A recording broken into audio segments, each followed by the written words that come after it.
हाय, मैं हूँ सीए नेहा शर्मा और आप देख रहे हैं finance with CA Neha. Budget 2026 के अराउंड एक्सपेक्टेशन ऑलरेडी बिल्ड हो गए हैं। मार्केट, इंडस्ट्री और टैक्स पेयर सब अपने डिमांड डिस्कस कर रहे हैं।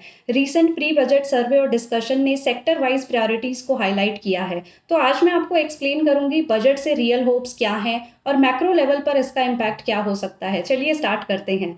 सर्वे के according highest expectation taxation category से आई है। सैलरी क्लास एक्सपेक्ट कर रहा है स्लैब रिवाइज हो, रिबेट्स इंप्रूव हो और कंप्लाइंस सिंप्लीफाई हो।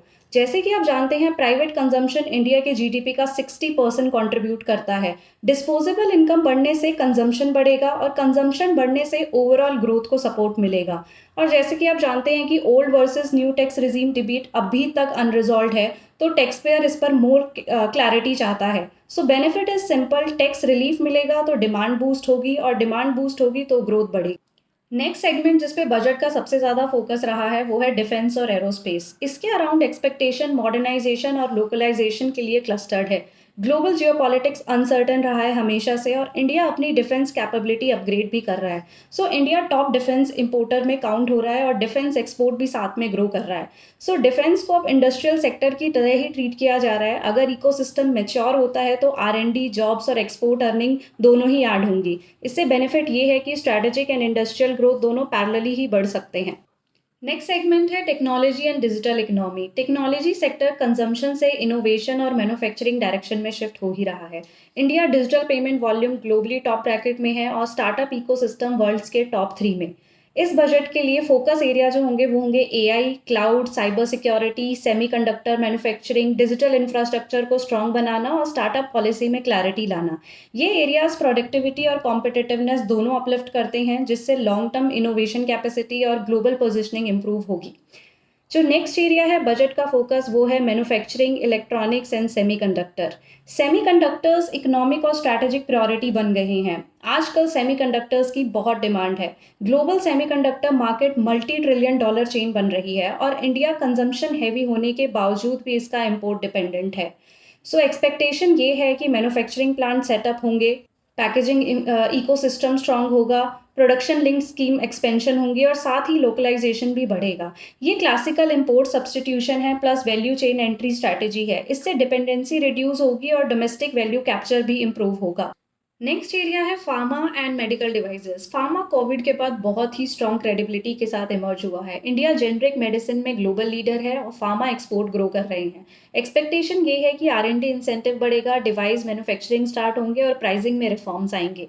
Device segment higher value capture allow करता है और R&D इनोवेशन लेड एक्सपोर्ट को भी स्ट्रेंथन करता है। इससे हेल्थ केयर अफोर्डेबिलिटी बढ़ेगी और एक्सपोर्ट कॉम्पिटिटिवनेस भी इंप्रूव होगा। नेक्स्ट सेगमेंट है renewables and clean energy. Green economy fastest growing global theme बन चुका है।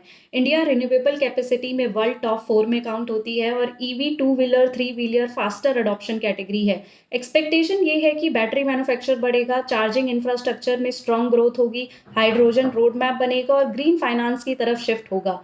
रिन्यूएबल्स एक मल्टी सेक्टर मल्टीप्लायर है। एनर्जी, मैन्युफैक्चरिंग और ट्रेड तीनों इम्पैक्ट होते हैं। सिंपल बेनिफिट ये है clean transition, energy security and export opportunity open होंगी। नेक्स्ट सेगमेंट है automobiles and mobility. Auto sector transformation phase में है। आईसी यानी डीजल पेट्रोल ऑप्शन से ईवी डायरेक्शन में है। EV adoption specially two wheeler, three wheeler segment में year on year जो ग्रोथ है वो स्ट्रांग होती जा रही है। एक्सपेक्टेशन ये है कि इकोसिस्टम डेवलप होगा, बैटरी रिसाइकलिंग प्रोसेस पे फोकस किया जाएगा और साथ ही लोकलाइजेशन भी किया जाएगा।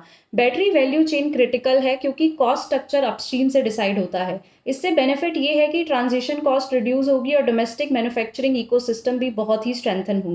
नेक्स्ट सेगमेंट है textile and traditional industries. Textile employment plus export sector है। एक्सपोर्ट का सिग्निफिकेंट शेयर टेक्सटाइल से आता है और वर्कफोर्स बेस भी लार्ज है। एक्सपेक्टेशन ये है कि टेक्सटाइल सेक्टर को मॉडर्नाइज किया जाएगा, ब्रांडिंग की जाएगी और सप्लाई चेन इंप्रूवमेंट की जाएगी।